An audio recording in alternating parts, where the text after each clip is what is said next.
שחווה כל קודשך ביראתך.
Right.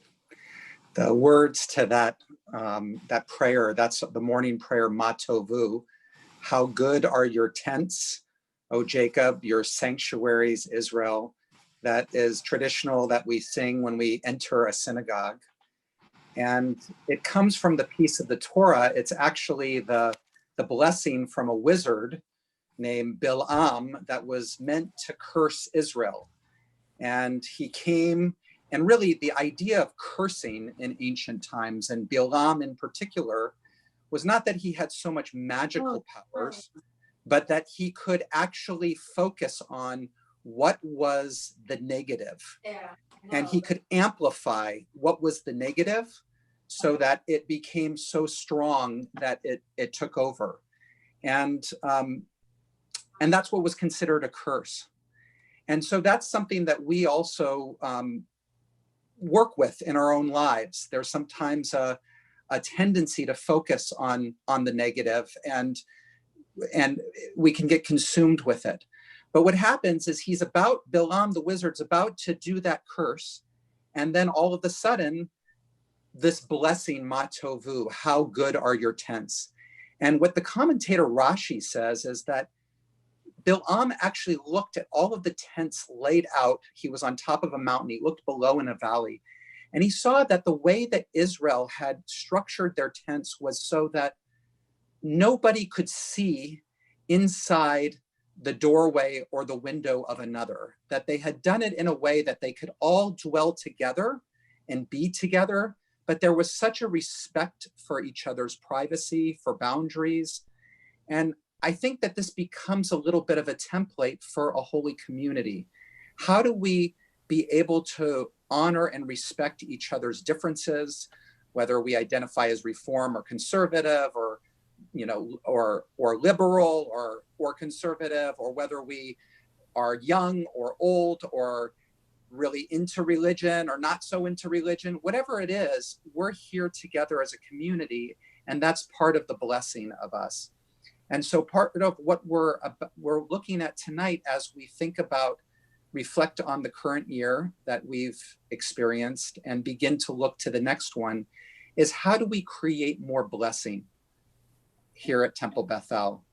And part of what we're challenged with right now in this time of COVID is that everything is so different and we come together in different ways. And how do we focus on the blessings of who we are, and how do we make our choices about how to move forward in ones that are guided by our Jewish values? Cantor Young. Rabbi Kavod. Rabbi Rick Jacobs, who is the president of the Union for Reform Judaism, shares that leadership is not a position someone holds, but rather the actions they are willing to take on behalf of their most cherished ideals and for the greater good of their community.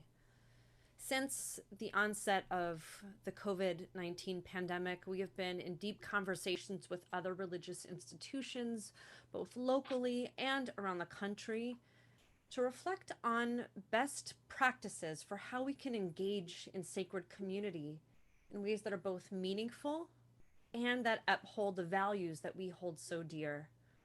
We are part of an extraordinary people who, through times of uncertainty and fear, have continued to lead with compassion and courage, turning to the rich teachings of our tradition to help guide us.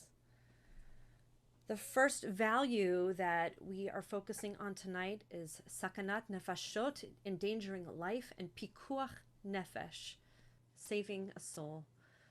The Talmud teaches that whoever destroys a soul, it is considered as if he had destroyed an entire world. And whoever saves a life, it is considered as if he saved an entire world. And as much as we miss being physically together, group gatherings and communal singing put the members of our community at great risk.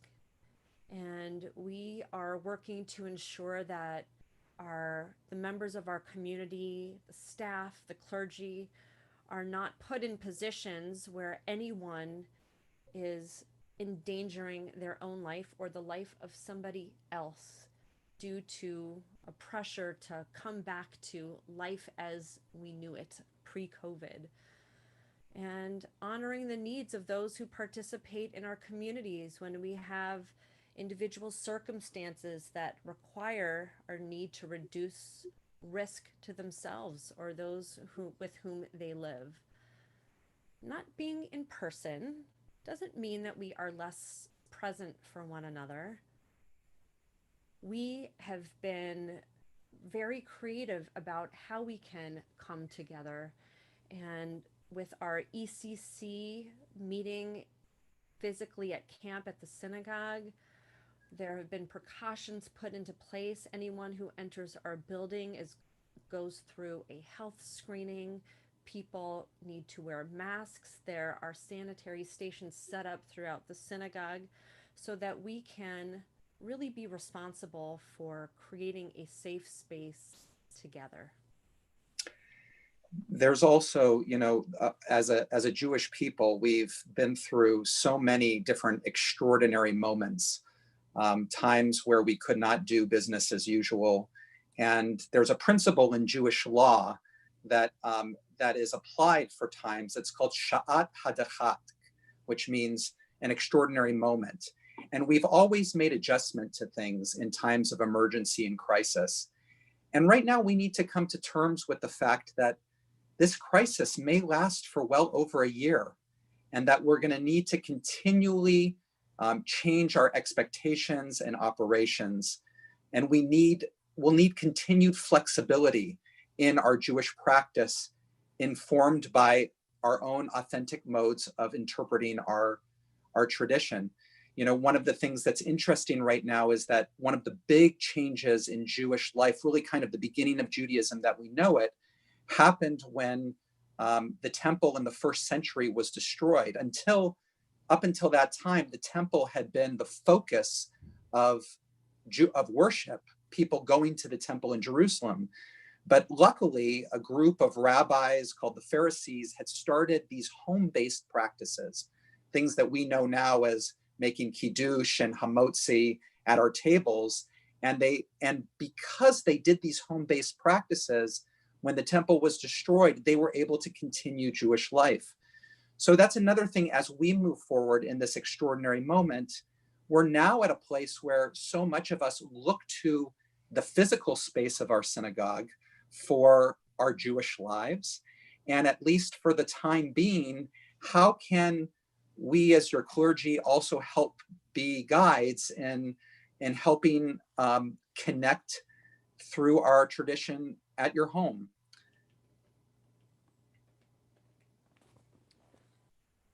So another beautiful value that we lead with at the synagogue is the whole concept of Kol Yisrael Arevim Ze Bazeh, that we are all responsible for one another. And it is incredible to see how the members of our community have stepped up and not just relied on the leadership to guide our community through this crisis, but people have reached out to one another. And through the help of our Hinenu Caring Committee, through our partnership with Federation, we have put things into place that we can really reach out and care for one another and kind of assess where the needs are in our community. It's our job to look out for the mental and physical health and safety of one another. And while there are certain precautions that have been put into place to ensure that we keep everyone who comes to the synagogue safe, there are also things that we are aiming to do to help reach out to those who are feeling isolated in their homes, who are disconnected from family and friends and community. We have been sure that to create access, multiple access points for our community to be able to gather, whether that's through Facebook or our streaming, which is now available on our website. The Zoom platform that we are on and bringing together community. This is probably one of our biggest communal gatherings for our yearly congregational meeting, and YouTube. We understand that the technology is a very hard thing for many of us to grasp, and we are doing what we can to reach out to help guide people through this. I know that for our choir, we have been gathering virtually to connect with one another and also to connect people from outside of our immediate locale and people outside of our time zone. It's a very creative time for our entire nation, our entire world right now, who are looking for other avenues to help connect people. We're also continue to be driven by the values of chesed, of loving kindness, and tikkun olam. When COVID just started right away, our congregants led by our Hinenu Kehila caring team and clergy went out and called every one of our members to reach out to see what people might need and help them connect with resources. And we're looking at doing another call shortly to really assess what people's ability to connect technologically are and do another check-in with them so that we can make sure that that there's not people that can't participate in this new digital platform as we go forward. Also a couple of our congregants spearheaded a wonderful supply drive to bring all different kinds of items of baby wipes and family needs and food that we were able to do a drive-through. People could drive through and drop them off. And that's going to be one of many ways that we want to continue to serve the larger community and support each other. Beautiful. Through all of these virtual experiences that we've brought to our community, many of them been recorded and are there as an ongoing resource for all of us to be able to use in times of need. So some of the things that you might look to are our music and meditation sessions. We have our meditation and spiritual practices that Rabbi Kavod leads on a weekly basis. There was a really powerful discussion with Dr. Fran Chalin, or Cantor Fran Chalin, and Dr. Hoy and Rabbi Kavod. A wonderful opportunity about facing uncertainty during these times.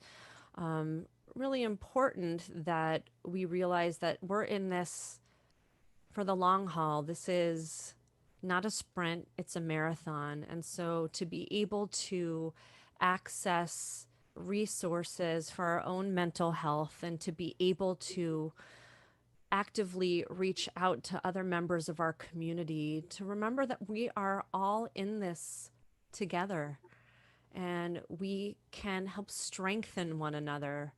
And those times where we are feeling uncertain and maybe without hope. There are others in our community who are in that place of strength that are there for us. We just need to be open to the opportunity for connection. And whether that's through more intimate conversations, or whether it's larger group dialogues, we have the gamut of ways for all of us to connect. If you are in a place of being able to help financially, a lot of folks in need of tzedakah right now. We can help at home. We can help out in the greater community. Whatever it is that you have the ability to contribute, and I'm not just talking about financially, but if you are in a place of strength and can be a source of comfort to someone else. We've been gathering on Zoom for Shiva. And for those of us who perhaps in the past have had a difficult time driving at night and were not able to attend Shiva in person, this is an incredible opportunity to be present and hold up members of our community during their time of need.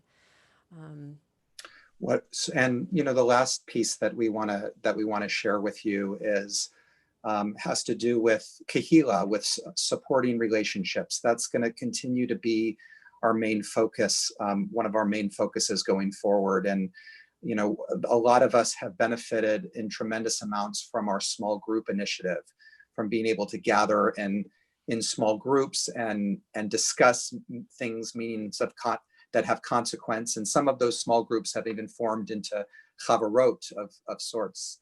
So one of the things that we are in the middle of a project of launching is creating a whole video library that has video from us as clergy about all different topics, with then discussion questions that you can use, and you can create your own.